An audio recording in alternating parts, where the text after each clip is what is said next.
debemos congregarnos, porque es importante la iglesia, hermanos. Si bien la iglesia no salva a nadie, no se trata de ninguna religión, el hecho de que estemos congregándonos aquí no nos hace salvo a ninguno de nosotros. Como bautistas creemos que es una relación con Dios, que es una intimidad que cada uno de nosotros tenemos que tener con el Salvador, pero también sabemos y entendemos que es importante la iglesia, una institución formada por el Señor. Mateo 16, 18, si ya lo tiene, diga amén. Lo leemos y oramos.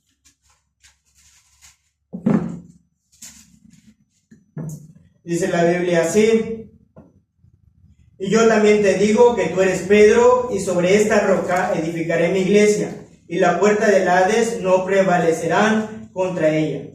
Y a ti te daré la llave del reino de los cielos, y todo lo que atares en la tierra será atado en los cielos, y todo lo que desatares en la tierra será desatado en los cielos. Vamos a orar.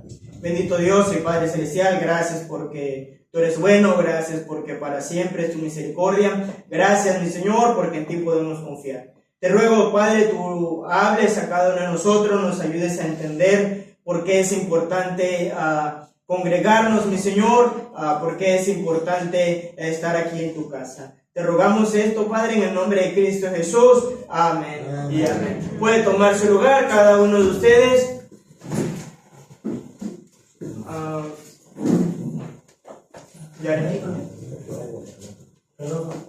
Perdóname tanto.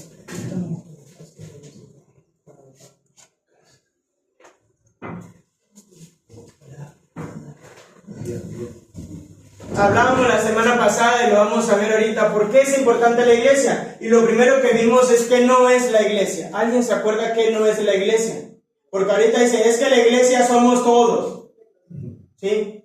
Otros ven a la iglesia como un edificio, y la iglesia no es un edificio. Este terreno no es la iglesia, es parte de la iglesia, nos congregamos, pero para poder entender su importancia y cómo debemos comportarnos, lo primero que debemos saber qué es la iglesia. Y la iglesia, hermano, es un grupo de cristianos salvo bautizados, congregados en un lugar específico.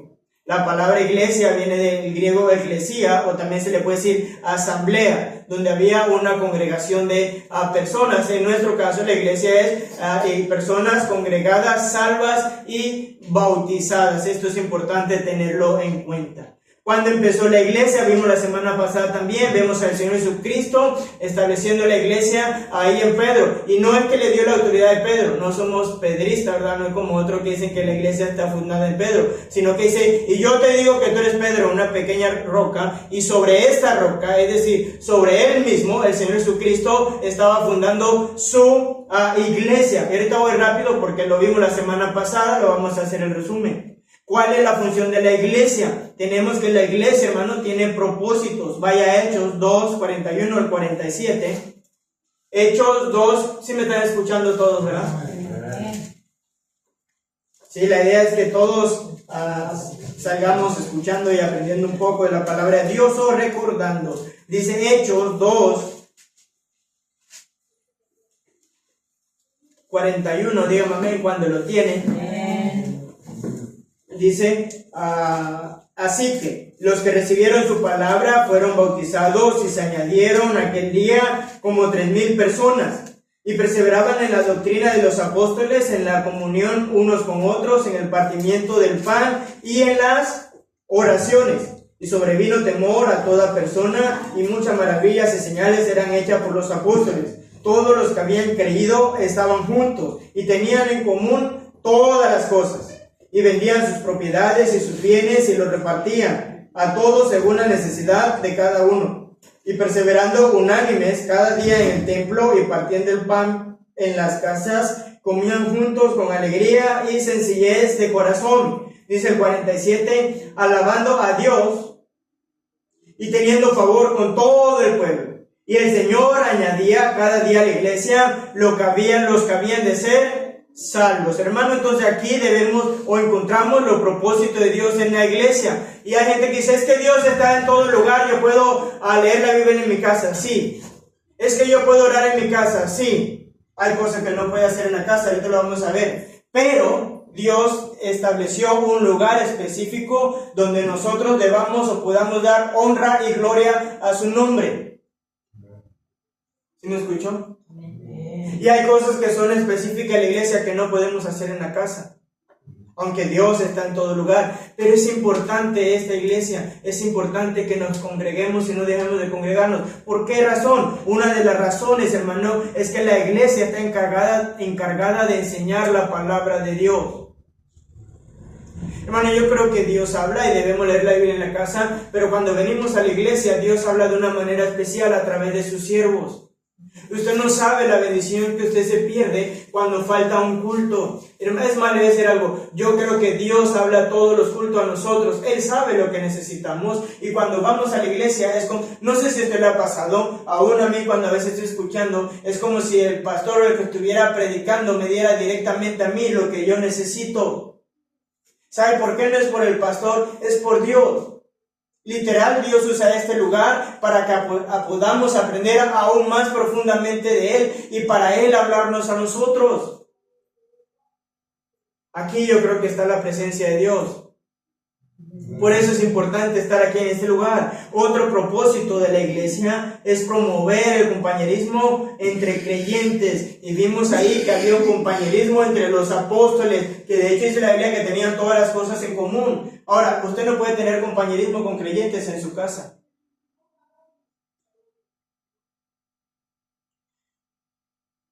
O bueno, sí puede ir gente a su casa, ¿verdad? Pero no la iglesia como tal. Mire, le voy a decir algo, el mejor lugar para alabar a Dios, para dar gloria a Dios, para tener un compañerismo con todos los creyentes, salvos y bautizados, es la iglesia. Mire, por eso a mí me gusta dar acciones de gracia y decirle, está contento, quiere dar acción de gracia, porque ¿sabe qué? Adoramos a Dios cuando le damos acción de gracia. Glorificamos su nombre cuando alguien dice, doy gracias a Dios porque Él me sanó. Y el resto no podemos glorificar con esa persona, dando gracias a Dios por lo que Él hace. Es importante la iglesia. Es importante la iglesia porque podemos observar o tener en cuenta las ordenanzas de la iglesia. Uno de ellos es el bautismo y la cena del Señor, que justamente hoy vamos a tener la cena del Señor. No podemos bautizarnos en casa, ¿verdad? No es como que, bueno, yo voy a leer la Biblia en mi casa, ahora me bautizo en mi casa, voy a buscar una piscina, es más, yo mismo me bautizo. No se puede.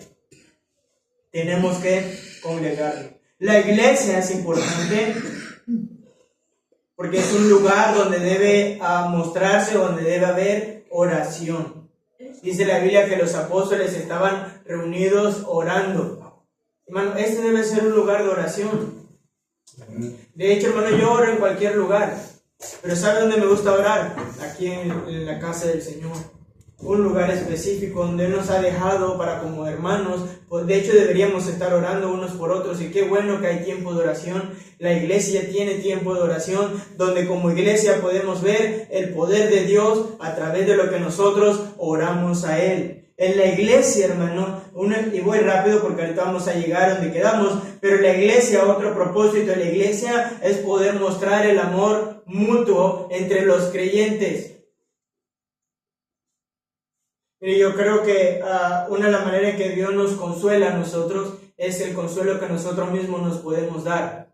De hecho, Dios nos manda a amarnos y aquí debería mostrarse el amor de Dios. Es un propósito de Dios para la iglesia. Que los hermanos unos a otros podamos ver a Dios a través del amor que tengamos. Me encanta decirle a la iglesia, de hecho casi cada culto les digo que les amo, le amo al Señor, queremos tomar decisiones correctas para bendición a la iglesia, porque creo que es el propósito de Dios por el cual esta iglesia está establecida. Otro propósito fundamental de la iglesia es llevar el nombre de Cristo a toda criatura, es el evangelismo. Esta iglesia, hermano, debe ser un faro de luz, debe estar proclamando constantemente el nombre del Señor Jesucristo y no lo podemos hacer cada quien en nuestra casa a solas o no con la misma fuerza.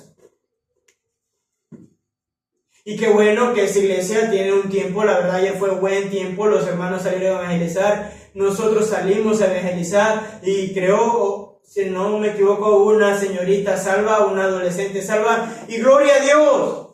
Es una función de la iglesia. A propósito, todos deberíamos estar participando de esa función. Si usted no está llevando el evangelio, si no está hablando a otro de Cristo, yo le animo a que pueda hablar con otras personas de Cristo. Entonces dice, pastor, es que yo no puedo los sábados. Pues háblanos y diga qué día puede y le acompañamos. Dice, pastor, es que yo puedo el lunes o el martes, ahí vemos, ¿verdad?, los horarios y podemos acoplarnos, pero la idea es que esta iglesia debe tener un programa para que otros sean alcanzados por Cristo, para que la luz de Él llegue y alumbre. Esta iglesia tiene el propósito de glorificar a Dios. Dice el versículo 17, versículo 47, algo por lo cual estaban congregados, dice ahí, alabando a Dios y teniendo favor con todo el pueblo, y el Señor añadía cada día a la iglesia los que habían de ser salvos. Pero dice ahí, alabando a Dios, hermano. Esa iglesia debe estar para alabar a Dios, por eso cantamos. Y qué bonito es cantar, qué bonitos son los cantos. Aunque deben poner atención, qué bonito es adorar a Dios a través de los cantos. De hecho, no se pierda los cantos, venga temprano y pueda usted cantar a Dios con todo lo demás. Si usted viera lo bonito que se escucha. Y usted dice, es que yo no sé. Pues yo tampoco sé, pero cantamos, aprendemos. Ahora, no todo el tiempo nos vamos a quedar así, ¿verdad? Pero con nuestras voces aún podemos honrar y glorificar el nombre de Dios. Tenemos la gran comisión, hermano, que no es nada más a llevar el evangelio. Ahorita hablamos de llevar el evangelio, pero no nada más es llevar el evangelio aquí, sino es llevar el evangelio a todo el mundo. Esa iglesia, mire, esta iglesia es responsable de que todo el mundo escuche el evangelio. Para Dios, esta iglesia es responsable de que el evangelio llegue a Panamá, no solamente a Uruguay, a México y a todos los países del mundo. ¿Cómo logramos eso? A través de la obra misionera. Con lo que usted y yo damos, otra persona en nuestro lugar puede ir a otros campos, a la selva, a otros idiomas y hablar de Cristo y así poder nosotros cumplir con ese propósito de la iglesia. ¿Cómo puede una persona ser miembro de la iglesia? Primero debe ser salvos. Dice, y el Señor añadía cada día a la iglesia los que habían de ser salvos. Y entendemos cómo somos salvos a través de Cristo, a través de su muerte, sepultura y resurrección, de su sacrificio. Entendemos que hemos pecado, el pecado nos condena y no hay nada que usted y yo podamos hacer para ser salvos. Creo que eso ya lo sabemos, la mayoría de los que estamos aquí, y quiero pensar que todos hemos recibido a Cristo. Segundo, debe ser bautizado bíblicamente. Ahora, la pregunta que quiero hacerle es si no ha sido bautizado en otra iglesia, o si ha sido bautizado en otra iglesia bautista, puede transferir su membresía. Esto es importante. Nosotros no aceptamos el bautismo de cualquier iglesia, aunque no tenemos nada de ninguna contra ninguna denominación, pero creemos en un bautismo correcto. ¿Cuál es la función, hermano? Y aquí vamos a entrar nosotros. ¿Cuál es la función del creyente dentro de la iglesia? Vemos la iglesia. Ahora la pregunta es, ¿cómo debemos comportarnos nosotros como creyentes en la iglesia? Porque, hermano, hay un comportamiento que nosotros debemos tener en la iglesia. Ahora dice la Biblia, hermanos, vaya a la Biblia, por favor. Aquí está en Juan, 1 Juan 2, 12 al 14. Qué bueno que estás aquí, mi estimado Diego y familia. Un gusto verles aquí en la casa del Señor. Vaya a la Biblia, por favor, a 1 Juan, capítulo 2.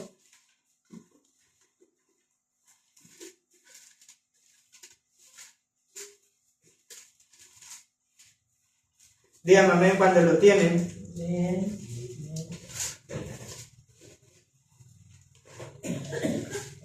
Déjenme lo busco aquí. En 1 Juan 2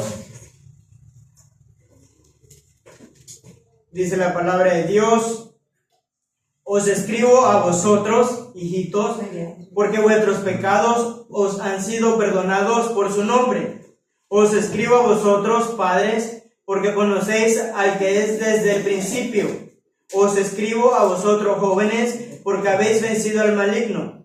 Os escribo a vosotros, hijitos, porque habéis conocido al Padre. Os escribo a vosotros, Padre, porque habéis conocido al que es desde el principio. Os escribo a vosotros, jóvenes, porque sois fuertes, y la palabra de Dios permanece en vosotros, y habéis vencido al maligno.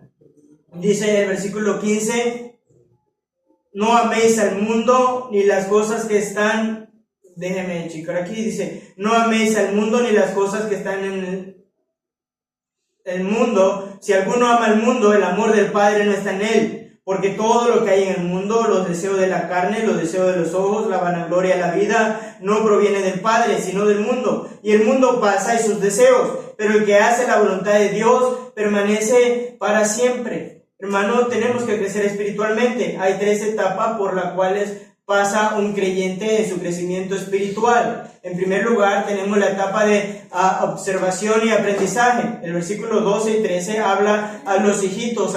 Sabemos cuando alguien le dice hijito, ¿verdad? Usted a su hijo le dice es cuando es un hijo pequeño que está aprendiendo de cariño, le decimos hijitos. El Señor, hermano, que queremos que quiere que vayamos aprendiendo. En esa etapa nos sometemos a la enseñanza de la Biblia. Hacemos las cosas que Dios quiere que hagamos. Es importante la iglesia. Lo que Dios quiere, hermano, cómo debemos comportarnos como creyente, es constantemente estar creciendo en conocimiento del Señor. Dice 1 Pedro, 2 de Pedro 3:18 que debemos crecer en el conocimiento y en la gracia del Señor Jesucristo. Entonces de hecho, yo siempre digo a la gente, usted aprende la Biblia. Me encanta que la gente aprenda la Biblia. Y aunque sepa más, eso me fuerza a mí a aprender. Pero estamos aquí, hermanos, quiero que entienda algo. En primer lugar, es para crecer en el conocimiento del Señor. Le voy a decir algo. Como iglesia, y hemos visitado muchas iglesias, hay iglesias estancadas porque no hay un conocimiento de Él. De hecho, literal, hay cristianos, hay gente que va a la iglesia y sale igual y no aprende nada. Y es triste, por varias razones. De hecho, mire, el no aprender o no estar constantemente aprendiendo su palabra nos lleva a desviaciones. Por eso hay tanta falsa doctrina.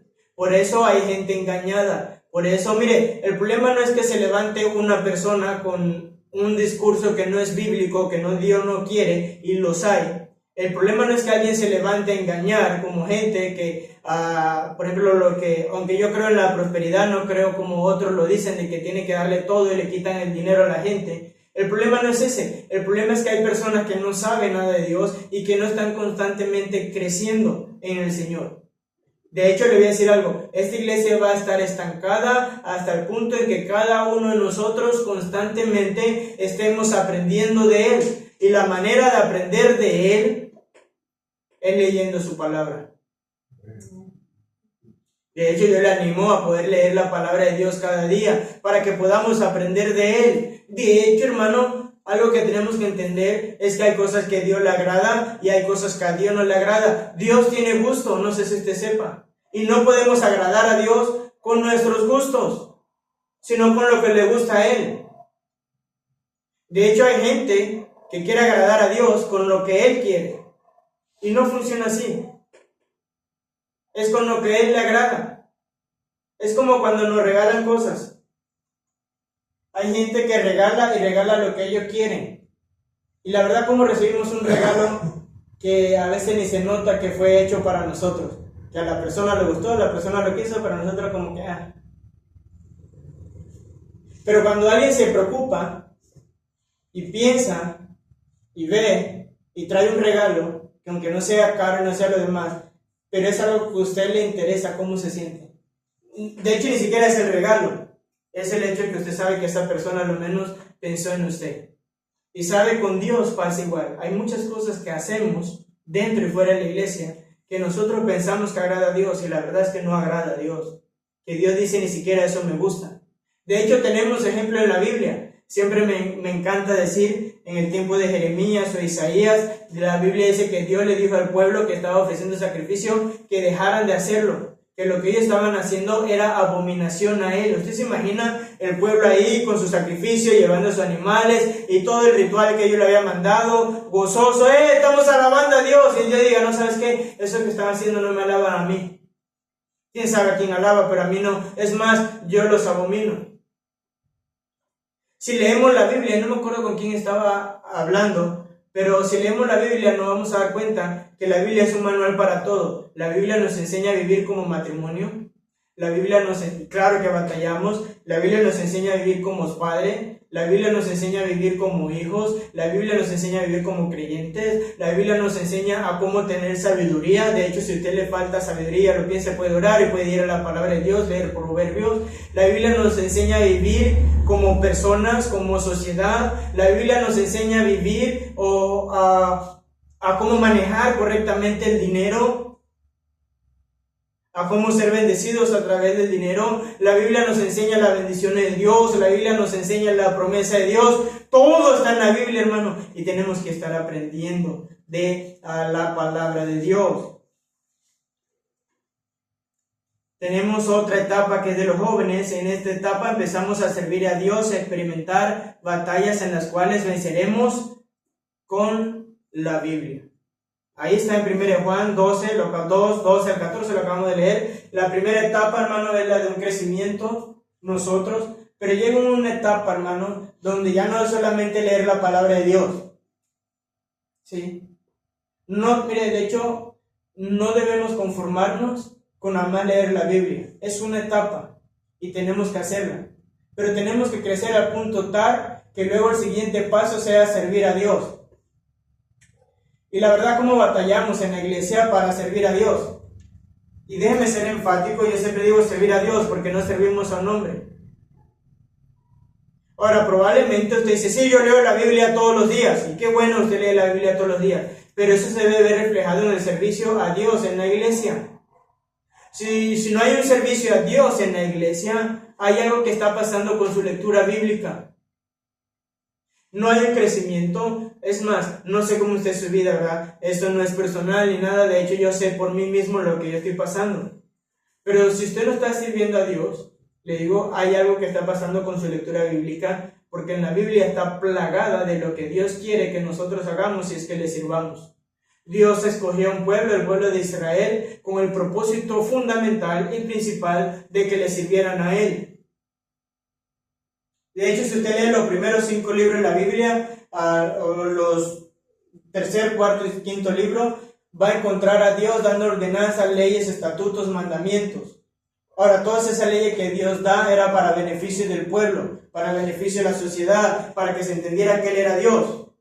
Y luego en Josué, recuerdo otra vez, a Josué 24, me encanta, dice la Biblia que Dios le dijo al pueblo, Dios le dijo a Josué, que reuniera al pueblo. Tenía un mandato y era que ellos le sirvieran. Ahora, hay razones por las cuales usted y yo debemos servir a Dios. Una de ellas es porque Él nos salvó. Entendemos nosotros que nuestro destino, ¿cuál era? El infierno. Mire, y yo nada más con no ir al infierno y un día ir al cielo, con eso no me alcanza la vida para agradecerle a Dios por un día estar en el cielo. Dios le recordaba al pueblo de Israel que Él escuchaba sus oraciones. ¿Cuántos han orado aquí alguna vez? Hemos orado, Él nos escucha, Él nos contesta. Y la verdad, hermano, no entiendo cristianos que a pesar de que Dios le contesta, a pesar de saber, entender, comprender que tienen un Dios grande, batallan en hacer algo por Dios. Y digo por Dios porque a veces confundimos y decimos, no lo voy a hacer porque es por el pastor. No, no es por el pastor ni por un siervo, es por Dios. Porque Él murió por mí, porque Él se sacrificó por mí, porque Él resucitó por mí, porque Él me amó, porque Él ha hecho milagros. De hecho, no sé cuántos de ustedes han visto a Dios hacer milagros en su vida. Momentos difíciles, momentos de prueba, momentos de lucha, que todo tenemos, y ahorita lo vamos a ver en la aplicación, todo lo tenemos. Hemos visto a Dios actuar. De hecho, nada más por estar aquí, mi hermano, yo siempre digo, esta vez mi esposa se ríe y ya te me ve que lo digo, los seres humanos somos los más débiles que hay. Cualquier día es bueno para morirse y eso se escucha fuerte, pero pues así es. Yo siempre tengo en mente que el requisito fundamental para morir es estar vivo. ¿Y cuánto estamos vivos? Ahora le tengo una mala noticia, usted cumple con ese requisito. Y estamos aquí nada más porque Dios lo permite. Bueno, nosotros hemos conocido, sabemos de gente morirse, amigos de nosotros, sin esperarlo. Estábamos en Panamá en diciembre del año pasado Y nosotros hacemos planes, yo hago planes, no sé si lo vaya a cumplir, la verdad es que me puedo morir ahorita mismo, no lo sé. Estábamos en Panamá y nos llegó una noticia, había un misionero mexicano que iba a Ecuador, tenía los planes ya para ir a Ecuador, tenía ya los boletos, tenía todo para ir a Ecuador, en enero creo que iban a Ecuador, creo que su familia se fue, pero él iba a Ecuador con su familia, y unos días antes de salir a Ecuador fueron a una iglesia, en una conferencia, predicó la conferencia, y el lunes ya no amaneció, fueron a tocarle la puerta de donde estaba hospedado ahí, y ya no abrió la puerta. Dormido, y no sé si usted ha escuchado personas así, pero hermano, nosotros no controlamos la vida, y el simple hecho de tener la vida debe ser un motivo para servir a Dios, porque si Él quisiera ya estuviéramos muertos nosotros, si no lo controlamos. Yo no controlo la muerte, y estamos vivos nada más por Él. Y hermanos, somos tan frágiles que hasta una caída nos mata, hasta un virus nos mata. Hasta en nuestra casa no hay un lugar donde estemos seguros nosotros en sí mismos de la muerte. ¿Y por qué estamos aquí? ¿Se ha preguntado alguna vez por qué está aquí? ¿Por qué estamos aquí? Para honrar a Dios, para servirle a Él, para glorificar su nombre. Para glorificar el nombre de Dios. Por eso estamos como iglesia, hermano, para mostrar al mundo algo diferente. Dice la Biblia, hermanos, sí está aquí, ¿verdad? Es palabra de Dios. Mire, le dije la vez pasada, hasta yo mismo a veces también yo tengo que hacer así, ¿verdad? Porque nos calla todo, pero es algo que tenemos que hacer. Necesitamos confrontarnos nosotros mismos cómo estamos para poder avanzar y para poder crecer, para poder agradar al Señor. Tenemos la etapa de los jóvenes, tenemos que debemos servir al Señor, tenemos que los padres en esa etapa empezamos a enseñar a otros lo que hemos aprendido. Mire, es una evolución, son etapas. La primera etapa necesitamos nosotros aprender de la Biblia lo más que podamos, conocer. La segunda etapa es de servicio, y la tercera etapa es donde nosotros podemos o debemos enseñar a otros la palabra de Dios. Mire, nosotros, todos los que estamos aquí, creo que estoy hablando con cristianos ya de tiempo, pocos son los que tienen menos tiempo. Si tienen menos tiempo es lógico, ¿verdad que no? Pero la mayoría de los que estamos aquí ya deberíamos ser capaces de poder enseñar a otros. Mire, es triste, y no lo digo aquí, porque lo he visto también en muchos lados, es triste que hay cristianos, hay gente de años y no sabe lo que cree, y no puede transmitir lo que cree, porque ¿cómo voy a evangelizar? No sé. ¿Cómo no sabes? Tienes tiempo. Y que a veces le preguntan cosas y ni saben, y que tienen que estar preguntando todavía cosas que ya deberían saber de la palabra de Dios. Mire, nosotros deberíamos ser luz. Deberíamos proclamar toda la verdad de Dios, pero ¿cómo la proclamamos si no sabemos? Mire, y le voy a decir algo, el mundo allá afuera tiene preguntas, tiene dudas, por cosas que pasan y quieren conocer. ¿Y sabe por qué no vienen? Porque no conocen. Dice, ¿a qué voy? Si pregunta y dice, pues no sé. Ahora, yo sé que no lo sabemos todo, ¿verdad? Tenemos que tener la capacidad de, si algo no lo sabemos, decir, no lo sé, lo voy a preguntar. Pero tenemos que entrar en esa etapa, hermanos, donde podamos nosotros enseñar la palabra de Dios a otros.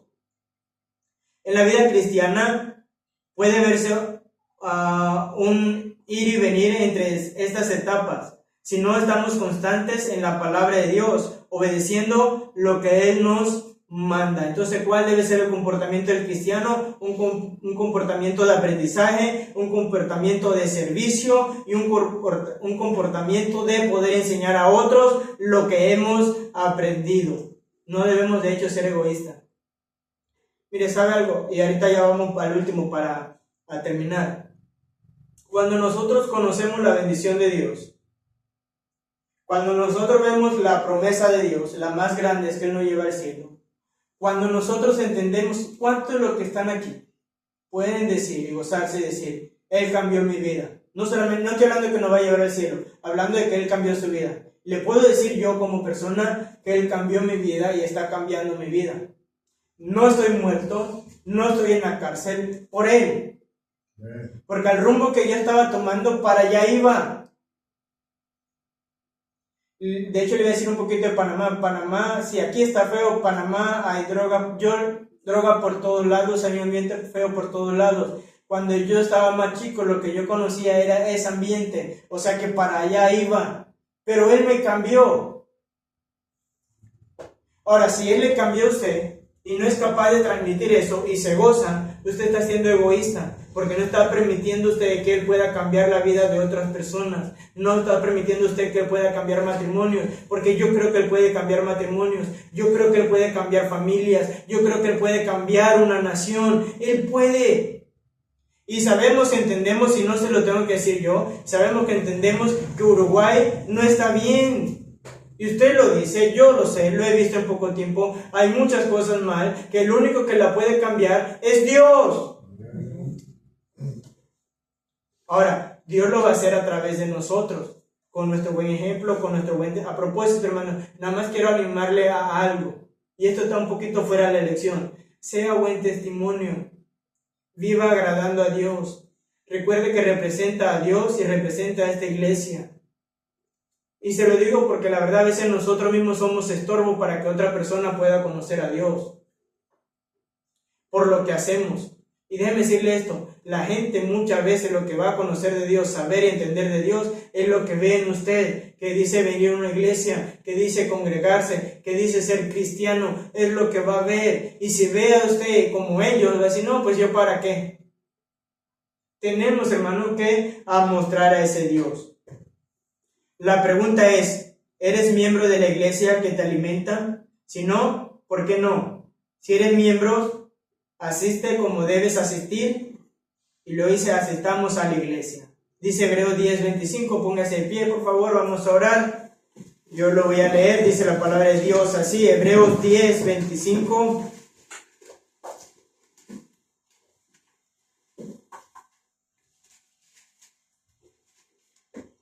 Dice la Biblia, ¿lo tiene? Amén. Dice, no dejando de congregarnos como algunos tienen por costumbre, sino exhortándonos y tanto más cuanto ves que aquel día se acerca. Vamos a orar. Bendito Dios y Padre Celestial, gracias porque eres bueno, gracias por este bello culto, gracias por cada persona que está aquí. Gracias, mi Señor, por el privilegio que nos das. Te rogamos, bendigas a cada hermano que está aquí presente, nos ayudes, Dios, nos transforme, nos cambies, podamos tener de tu bendición, que claro que ya hemos tenido, Padre, y bendice lo que resta, en el nombre de Cristo Jesús, amén y amén. Puede tomar su lugar, y bueno, de hecho tienen